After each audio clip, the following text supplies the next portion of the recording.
नमस्कार दोस्तों, आज की क्लास का हमारा टॉपिक रहेगा सचिवालय और मुख्य सचिव। तो यहाँ पे आप फोटो में देख सकते हैं और अगर मैं ऐसे हो जाता हूँ, बिल्कुल सही है, तो ऐसा लग रहा है जैसे वार्तालाप ही हो रही है, सामने बैठे हैं। तो ये माननीय मुख्यमंत्री महोदय हैं, ये जो मुख्य सचिव है, दूसरी महिला मुख्य सचिव राजस्थान की उषा शर्मा, तो इनकी वार्तालाप हो रही है। तो इससे आप समझ सकते हैं, अनुमान लगा सकते हैं कि जो मुख्य सचिव है वो कितना पावरफुल पद होता है। जैसे राजनीतिक प्रमुख मुख्यमंत्री है, वहीं पूरे राजस्थान का या राज्य का प्रशासनिक जो प्रमुख है वो होता है मुख्य सचिव। नॉर्मली हम सचिव नाम सुनते हैं तो ऐसा लगता है कि कोई साधारण व्यक्ति होगा, मगर ऐसा नहीं है। आरपीएससी में भी सचिव का नाम आप देखते हैं।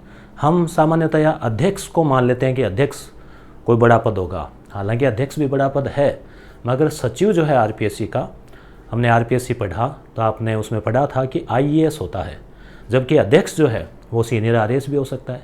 तो इस प्रकार से आप अंदाज़ा लगा सकते हैं कि जो आईएएस ऑफिसर है वो भी सीनियर, वो सचिव पद पे पहुंचते हैं। भाई जिला कलेक्टर है, अगला प्रमोशन हुआ संभागीय आयुक्त, फिर प्रमोशन होते होते सचिव बनते हैं। और मुख्य सचिव तो जो वरिष्ठतम जो सीनियर आईएएस है, उसमें भी केवल सीनियरिटी नहीं देखी जाती, मुख्यमंत्री तय करते हैं। मुख्यमंत्री की पसंद से, मुख्यमंत्री को उनका कार्य पसंद आना चाहिए, तो जो है उसके अनुसार वो अपना सचिव बनाते हैं। और जितनी भी नीति निर्माण है, सुझाव देना है, मंत्रिमंडल की बैठक है, और भी अन्य कई कार्य है, तो वो सब सचिवालय के द्वारा तय किए जाते हैं। ये सेक्रेटरीट का भवन का फोटो है, तस्वीर है। और अब जैसे अपना टॉपिक तो यही है, अपना राज्य सचिवालय और मुख्य सचिव। इससे पहले हम आरपीएससी देख चुके हैं, मानवाधिकार आयोग देख चुके हैं। ठीक है, अब हम थोड़ा सा चर्चा कर लेते हैं थोड़ी सी, कि जैसे सचिवालय जो है उसको शासन सचिवालय भी कहते हैं, सचिवालय। और ये भवन है तो इसमें सब कुछ, मतलब पूरा प्रशासन यहीं से संचालित होता है, ये मान लीजिए। ये जो अवधारणा है ये ब्रिटेन की देन है दोस्तों, ब्रिटेन की जो है देन है।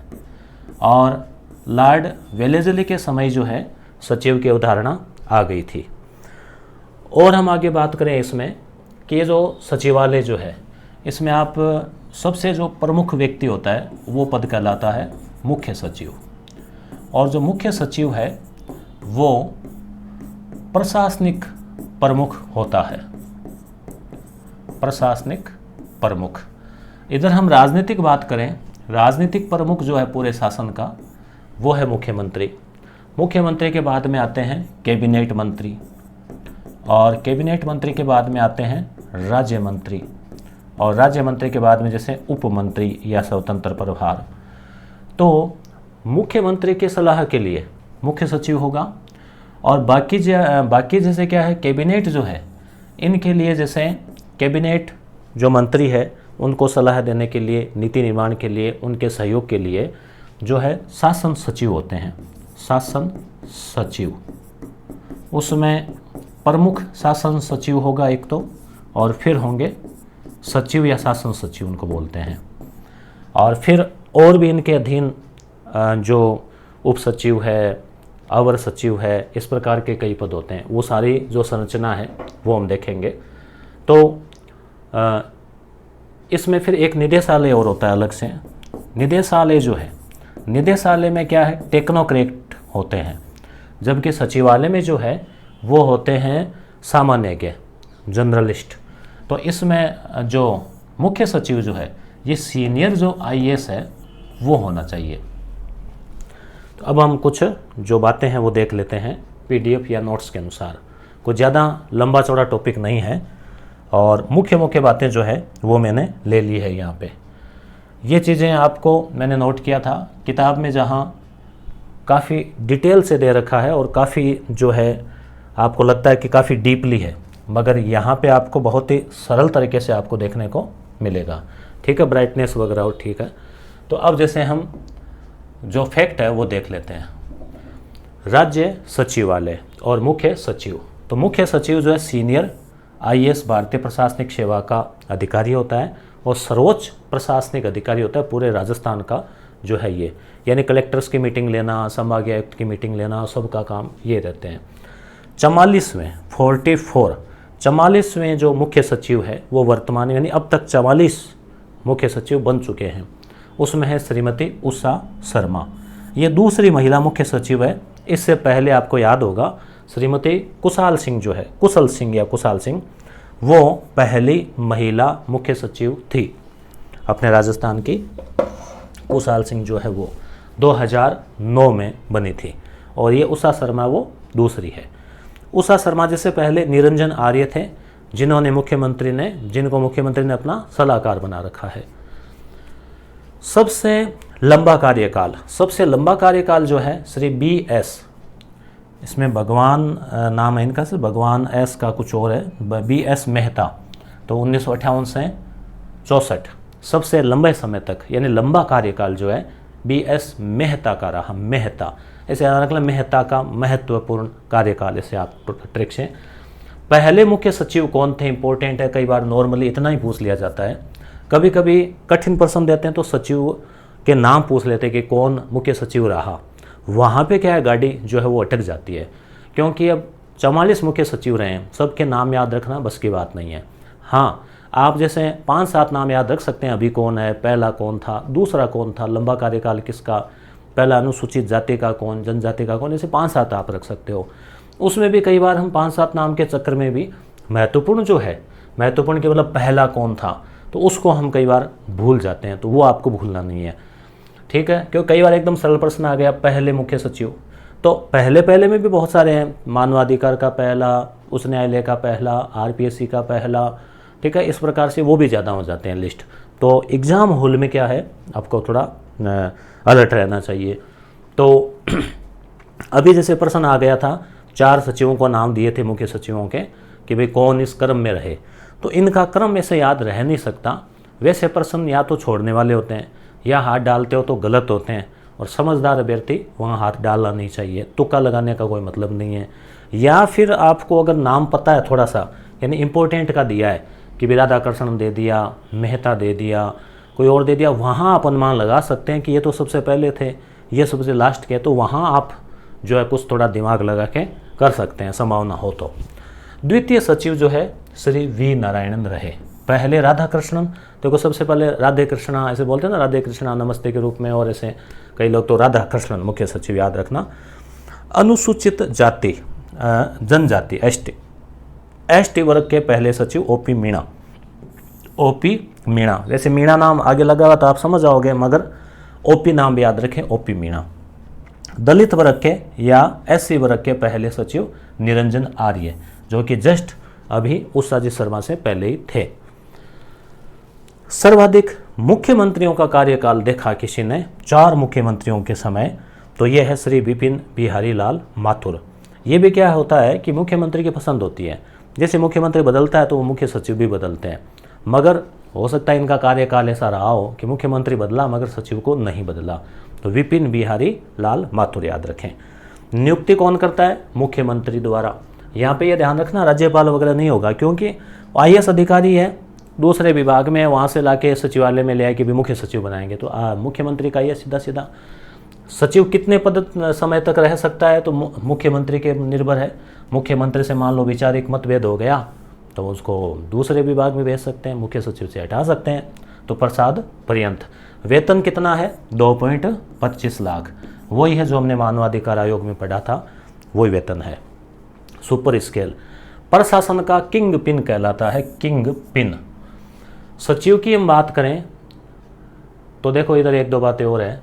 श्री SD उज्ज्वल कार्यवाहक रहे, ये सचिव कार्यवाहक थे, मुख्य सचिव, ठीक है, मगर ये एकमात्र ऐसे मुख्य सचिव है जो हालांकि कार्यवाहक थे मगर RPSC के भी अध्यक्ष रहे वो, तो ऐसा एक पद RPSC के अध्यक्ष भी रहे और मुख्य सचिव भी रहे, SD उज्ज्वल। आगे हम बात करें इतिहास की, तो वेलेजली के समय 1799, उसाइक संधि वाला यही है, तो उसने इस पद की शुरुआत की थी। और अंग्रेज़ों के समय, वेलेजली के समय पहला जो सचिव बना था ये राधाकृष्णन नहीं, ये तो आज़ादी के बाद की बात है राजस्थान की, ये इतिहास की बात है भारत की। तो वेलेज़ली के समय जो पहला सचिव बना था वो है G.H. बार्लो। G.H. बार्लो। आगे हम देखें सचिवालय की चर्चा करें तो राजनीतिक प्रमुख जो होता है इसका वो होगा मुख्यमंत्री। विभागीय प्रमुख जैसे विभाग है ना, शिक्षा विभाग, चिकित्सा विभाग, उद्योग विभाग, खान विभाग, तो उनके मंत्री होते हैं खनिज मंत्री, शिक्षा मंत्री। तो विभागीय प्रमुख होगा कैबिनेट मंत्री सचिवालय में। और पूरा जो प्रशासनिक प्रमुख है, प्रशासन का सबसे बड़ा जो अधिकारी है, पूरे राजस्थान के जितने भी RS, IAS और अन्य ऑफिसर्स, उन सब का सबसे बड़ा अधिकारी वो है मुख्य सचिव। कुछ और चीज़ें देखते हैं। अब जो सचिवालय है, जिसे सचिवालय या शासन सचिवालय कहते हैं, क्योंकि पूरा शासन वहीं से चलता है, सारी नीतियों का निर्धारण। हालांकि विधानसभा बनाती है कानून, मगर पॉलिसी किस प्रकार से होगी तो मंत्री जो है, आप देखते हैं कि मंत्री है राजनेता। कई बार आप ऐसा भी देखते हैं कि मंत्री कम पढ़े लिखे हो या अनपढ़ भी हो सकता है, हालांकि वो जनता से जुड़ा हुआ है, जनता ने उसको चुन के भेजा है, उनको राजनीतिक ज्ञान है, जनता की नब्ज वो जानते हैं। मगर प्रशासन में क्या करना है, बजट निर्माण कैसे करना है, कौन सी योजना बनानी है, किस प्रकार से नीति निर्माण करना है, तो वो सब तो जो IAS ऑफिसर्स होते हैं, जो कि शिक्षाविद होते हैं, एक तरह से मतलब बड़े ज्ञानी व्यक्ति होते हैं, अनुभवी होते हैं, तो ये जो सचिव जो होते हैं अलग अलग विभाग के, वो ही उनके सामने योजनाएं आदि प्रस्तुत करते हैं। समन्वयकारी संस्था है ये सचिवालय जो है ना, ये समन्वय रखता है सभी विभागों के बीच में, पूरे प्रशासन के बीच में। ये पूरे प्रशासन का हृदय है। तो ये एग्जाम में आ सकता है इस टाइप से, इसके उपनाम। नीतियों का निर्माण करना, परामर्श देना मुख्यमंत्री को, मंत्रियों को। ये जयपुर में है सचिवालय और स्थापना हो गई थी 1949 में। ब्रिटिश राज्य की देन है। मुख्यमंत्री मंत्रिपरिषद का कार्यालय है ये। मुख्यमंत्री का एक तरह से जो वर्किंग ऑफिस है वो यही है सचिवालय। सचिवालय एक स्टाफ एजेंसी है, ध्यान रखना, स्टाफ एजेंसी, यानी कि एक स्टाफ एजेंसी या स्टाफ अभिकरण। मुख्य सचिव जो है उसको अवशिष्ट वसीयतदार भी कहा जाता है। अवशिष्ट वसीयतदार, जैसे वसीयत होती है ना, किसी का नाम होता है, वैसे 48 विभाग जो है इस सचिवालय में है। विभाग की हम बात करें, जैसे मान लो गृह विभाग हो गया, वित्त विभाग हो गया, श्रम विभाग हो गया, रोजगार विभाग, चिकित्सा विभाग, उद्योग विभाग, शिक्षा, कृषि, सिंचाई, योजना, वन, आयुर्वेद, बहुत सारे ऐसे विभाग हैं। तो ये घटते बढ़ते रहते हैं। हालांकि सिफारिशों में ये कहा गया है, सिफारिशों का मतलब जो समितियां बनती है, कि अधिकतम 13 विभाग ही रखने चाहिए ताकि कार्य भार ज़्यादा ना बढ़े। मगर अभी 47-48 के लगभग विभाग जो है वो है। और इसमें विभाग हो गया, जैसे मान लो श्रम विभाग, तो उस विभाग का राजनीतिक प्रमुख मंत्री हो गया और प्रशासनिक प्रमुख एक सचिव हो गया। मुख्य सचिव तो उन सब के ऊपर है, ठीक है, तो वहाँ पे उनका सचिव जो है प्रमुख हो गया। सचिवालय में सचिवों का वरीयता क्रम। अब किस प्रकार से जो है सचिवालय में प्रशासनिक संरचना है वो है, आप समझने का प्रयास करें। जैसे सबसे ऊपर कौन हो गए, मुख्य सचिव। अब मुख्य सचिव के बाद में अतिरिक्त मुख्य सचिव, अतिरिक्त, ठीक है, और उसके बाद में है प्रमुख शासन सचिव। अब जैसे आप प्रमुख देख के आप सोचो कि मुख्य के बाद ही आता होगा, कई बार ये क्रम भी पूछा जा सकता है। फिर आता है प्रमुख शासन सचिव या शासन सचिव भी नाम आ जाता है इनका। उसके बाद में आता है केवल सचिव, ठीक है, फिर आता है विशिष्ट सचिव और फिर संयुक्त सचिव, फिर उप सचिव। अब जैसे अपने को ऐसे लगता है कि मुख्यमंत्री होता है, फिर उप मुख्यमंत्री होता है ना, जैसे गृह मंत्री उप, या जैसे उप प्रधानमंत्री। तो आप नॉर्मली पढ़ा हुआ नहीं तो हम मुख्य सचिव के बाद में सोचेंगे कि सीधा उप मुख्य सचिव आता होगा, नहीं, उप सचिव आता होगा। तो उप सचिव तो काफ़ी नीचे है रैंक, देखो संयुक्त सचिव के बाद में। हालांकि है सारे IAS ऑफिसर्स ही, परंतु इस प्रकार का इनका क्रम है ये। फिर है सहायक सचिव, फिर कार्यालय अधीक्षक। ये जो कार्यालय अधीक्षक है ये भी राजपत्रित होते हैं। फिर इसमें और आते हैं विभागीय प्रमुख, फिर वो लिपिक वर्ग और फिर चपरासी। तो इस प्रकार से ये पूरी संरचना है। तो पूरा आपको याद नहीं रहना, तो आप थोड़ा सा समझने का प्रयास करें कि भाई मुख्य सचिव के बाद कौन है, तो अतिरिक्त मुख्य सचिव, उसके बाद में प्रमुख शासन सचिव, फिर विशिष्ट सचिव। तो 3, 4, 5 शुरू के थोड़ा सा ध्यान रखें। अब ये जो मुख्य सचिव है, तो ये तो एक तरह से आप ये माने कि CM का ही सीधे सलाहकार है ये, ठीक है। ये राजनीतिक प्रमुख या प्रशासनिक प्रमुख। अब जो प्रमुख शासन सचिव है, प्रमुख शासन सचिव या कई जगह इनका नाम शासन सचिव भी आता है, तो शासन सचिव जो है वो विभाग का प्रमुख होता है। विभाग का प्रमुख, जैसे मान लो शिक्षा विभाग है तो शिक्षा विभाग का जैसे मान लो शासन सचिव है, वो सबसे बड़ा सचिव है उस विभाग का। निदेशालय अलग चीज़ है। आप सोचोगे भाई शिक्षा निदेशालय बीकानेर में तो वहाँ वाले, तो वो निदेशालय का जो निदेशक है वो पद अलग है। अभी हम थोड़ा सा इसमें देखेंगे अंतर भी। तो कैबिनेट मंत्री यानी राजनीतिक प्रमुख तो इसका हो गया कैबिनेट मंत्री, और प्रशासनिक प्रमुख विभाग का हो गया प्रमुख शासन सचिव। समझ रहे होंगे आप, कोई विभाग है, मुख्यमंत्री तो सभी विभागों का मुखिया हो गया ना, मुख्यमंत्री है वो, तो उनके समकक्ष जैसे हम देखें तो मुख्य सचिव है। विभाग के जैसे कैबिनेट मंत्री की अगर हम बात करें तो उनके लिए जो सचिव का जो है पद उनके समकक्ष, तो वह प्रमुख शासन सचिव का। राजनीतिक संरचना इस प्रकार से चलती है, मुख्यमंत्री, कैबिनेट, राज्य मंत्री, उपमंत्री। अब हम देख लेते हैं सचिवालय और निदेशालय में अंतर। सचिवालय जो है वो नीतियों का निर्माण करता है, नीतियों के लिए सलाह देता है सचिवालय, जबकि निदेशालय क्या करता है, नीतियों का क्रियान्वयन करता है। जैसे मान लो शिक्षा विभाग में नए नए प्रोग्राम आते हैं, आप देखते हो ना कभी इस साल, जैसे कोई भी प्रोग्राम का नाम ले सकते हैं, चाहे वो कोरोना के समय घर से आओ घर से सीखें या कोई कार्यक्रम है, तो उस कार्यक्रम का निर्माण सचिवालय से होगा। भाई जैसे शिक्षा प्रमुख शासन सचिव है शिक्षा विभाग के, वहाँ से फिर वो ऑर्डर जाता है निदेशालय के पास में कि भाई आप इसको स्कूलों में लागू करो, तो निदेशक महोदय के हस्ताक्षर से फिर वो ऑर्डर जारी होता है कि इसको स्कूलों में लागू किया जाता है। और सचिवालय जो है वो प्रमुख उसका जो होता है वो सामान्यज्ञ होता है, IAS होता है। सामान्यज्ञ का मतलब ऐसा व्यक्ति जिसको किसी भी विभाग का मुखिया बना दो, उसमें इतने ऐसी क्वालिटी होती है, जनरल क्वालिटी होती है कि वो प्रशासन को चला लेंगे।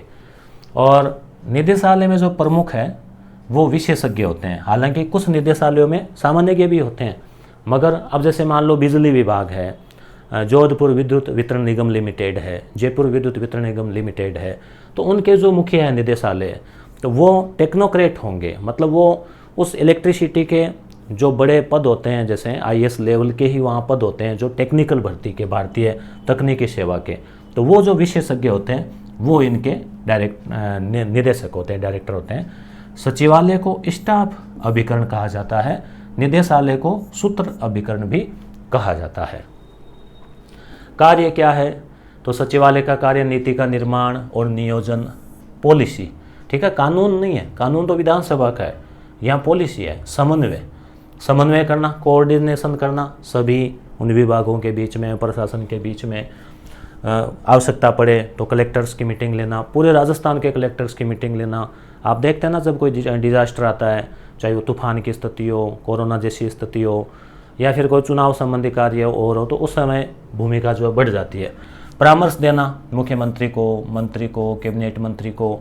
वित्तीय और बजट संबंधी कार्य, अब बजट जैसे तैयार होता है तो बजट में इतनी सारी चीज़ें होती है, तो वो कोई मुख्यमंत्री खुद थोड़ी बैठ के बनाते हैं कि कितने करोड़ का है तो इतने करोड़ का, ऐसे थोड़ी होता है। वो सारे डाटा जो है अब अलग अलग सांख्यिकी से हैं, फिर यहाँ वित्त विभाग से हैं और से जाते हैं, तो ये जो ऑफिसर्स है और इसके अंडर में काम करने वाला जो स्टाफ है वो तय करता है। मंत्रिमंडल जो है उनकी बैठकों की व्यवस्था करना और वगैरह, उनका मतलब निर्धारण करना, उनका कार्यक्रम आदि। अब मुख्य सचिव और सचिवालय में सुधार हेतु समितियाँ, कोई भी पद है, कोई भी है संस्थान, तो सुधार के लिए समितियाँ तो गठित होती है। तो यहाँ पर भी समितियाँ गठित हुई है, और क्वेश्चन ऐसा बन सकता है कि भाई कौन सी समिति सचिवालय में सुधार से संबंधित नहीं है। अब 3 ये दे दी, चौथी मान लो दे दी सादिक अली समिति या अशोक मेहता समिति, तो वो तो आपको पता है पंचायती राज से संबंधित है, तो ये भी यहाँ से क्वेश्चन बनता है। तो राजस्थान प्रशासनिक सुधार समिति 1963, तो प्रशासनिक सुधार से आप आइडिया लगा सकते हैं कि प्रशासनिक की बात है तो सचिवालय की बात है। बंगाल प्रशासनिक जांच पड़ताल समिति, यहाँ भी प्रशासन शब्द आ गया। द्वितीय प्रशासनिक सुधार आयोग, इसका जो 15वीं रिपोर्ट है, 15वां प्रतिवेदन है, उसमें सचिवालय में सुधार की बातें कही गई। इसने सुझाव दिया कि सचिव का कार्यकाल 2 ही वर्ष का होना चाहिए।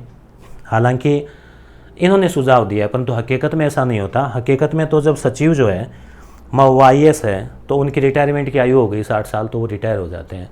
कार्यकाल बढ़ाया भी जा सकता है। जैसे अभी उषा शर्मा का कार्यकाल चुनावी साल है तो एक्सटेंशन लिया है 6 महीने का, उसके लिए केंद्र सरकार के पास में आवेदन भेजा जाता है और वहाँ से अनुमति मिलती है तो बढ़ाया जा सकता है। नियुक्ति जो है इसमें सुझाव दिया तृतीय प्रशासनिक सुधार आयोग ने कि नियुक्ति जो है वो कॉलेजियम से होनी चाहिए। कॉलेजियम कैसे, जैसे मानवाधिकार आयोग में होता है या कोई और होता है कि भाई जैसे मुख्यमंत्री है, उसके अलावा प्रतिपक्ष का नेता है, विधानसभा अध्यक्ष है, तो इन सब से, तो ये तो मुख्यमंत्री का प्रमुख सलाहकार है, तो फिर प्रतिपक्ष नेता से क्यों पूछेगा। फिर वहाँ तो फिर ऐसा सचिव नियुक्त बनेगा मुख्य सचिव जिसका सीएम से विवाद भी हो सकता है। तो इस प्रकार से ये इन्होंने सुझाव दिए मगर ये लागू नहीं हुआ है। बीएस मेहता समिति 1960 में इन्होंने कहा कि प्रकोष्ठ की व्यवस्था कीजिए कि भाई जैसे विभाग है ना, विभाग के बजाय प्रकोष्ठ जो है वो बना दीजिए। मोहन मुखर्जी जो है समिति, इन्होंने सचिवालय पुनर्गठन समिति के अध्यक्ष थे ये मोहन मुखर्जी। तो इसमें कहा कि ग्रुप सिस्टम बना दीजिए, प्रकोष्ठ न हो के अलग अलग ग्रुप हो ताकि कार्यभार ज़्यादा ना हो, बहुत ज़्यादा वर्कलोड रहता है। प्रशासनिक सुधार आयोग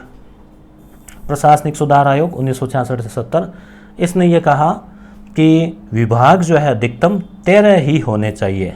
जैसे स्कूल में होता है ना कि कक्षा में 20 बालक हो तो आराम से पढ़ाया जा सकता है, तो ऐसे ही 13 विभाग हो तो आराम से जो प्रशासन है उसको संभाला जा सकता है। तो ये ने सुझाव दिए थे। एक बार हम थोड़ा सा पुनः देख लें, रिवीजन कर लेते हैं ताकि आपके जो बिखरे हुए तथ्य हैं वो एक जगह इकट्ठे हो जाए। देखो, मुख्य सचिव सीनियर IAS होना चाहिए, सर्वोच्च प्रशासनिक अधिकारी होता है। ब्रिटेन की अवधारणा सचिवालय वाली, और 44वें मुख्य सचिव अभी उषा शर्मा है जो कि दूसरी महिला है। इससे पहले जो महिला सचिव वो कुशल सिंह थी। और सबसे लंबा कार्यकाल जो है BS मेहता का रहा, इनके नाम से भी समिति का नाम भी आया था। राधा कृष्ण पहले सचिव थे, दूसरे नारायण। देखो, राधा कृष्ण फिर नारायण, दोनों भगवान के नाम से तो याद रख सकते हो। ST वर्ग OP मीणा, दलित वर्ग निरंजन आर्य। 4 मुख्यमंत्रियों का काल विपिन बिहारी लाल, विपिन बिहारी नाम में देखो 2 नाम है, विपिन है, बिहारी है, लाल माथुर, ठीक है। नियुक्ति मुख्यमंत्री के द्वारा, कार्यकाल मुख्यमंत्री का वेतन 2.25, प्रशासन का किंगपिन, वेलेजली के समय GS बारलो पहला पद, राजनीतिक CM और विभागीय प्रमुख कैबिनेट मंत्री, प्रशासनिक प्रमुख मुख्य सचिव, ठीक है। समन्वयकारी संस्था है, हृदय है, नीतियों का निर्माण है। जयपुर में 1949 में स्थापना हुई, शायद 30 अप्रैल है, शायद अप्रैल की तारीख है। ब्रिटिश राज्य की देन है। CM मंत्रिपरिषद का कार्यालय होता है ये, मुख्यमंत्री का और मंत्रिपरिषद का सचिवालय कार्यालय है। स्टाफ एजेंसी है, मुख्य सचिव अवशिष्ट वसीयदार है, 48 विभाग है, 13 की सिफारिश की गई है, ये विभाग हो गए। और सचिवालय में वरीयता क्रम की बात करें तो फिर जो है प्रशासनिक संरचना, इसकी PDF यस गुरु एप्लीकेशन पर भी डाल देंगे और टेलीग्राम पर भी आपको मिल जाएगी। मुख्य सचिव, फिर अतिरिक्त मुख्य सचिव, प्रमुख शासन सचिव, ये विभाग का प्रमुख होता है, कैबिनेट मंत्री कैबिनेट मंत्री के जैसे सलाहकार के रूप में। फिर सचिव, विशिष्ट सचिव, ऐसे उधर वो राजनीतिक प्रमुख हो गए।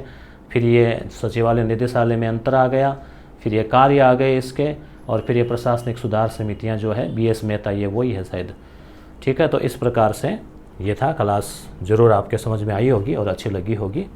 धन्यवाद।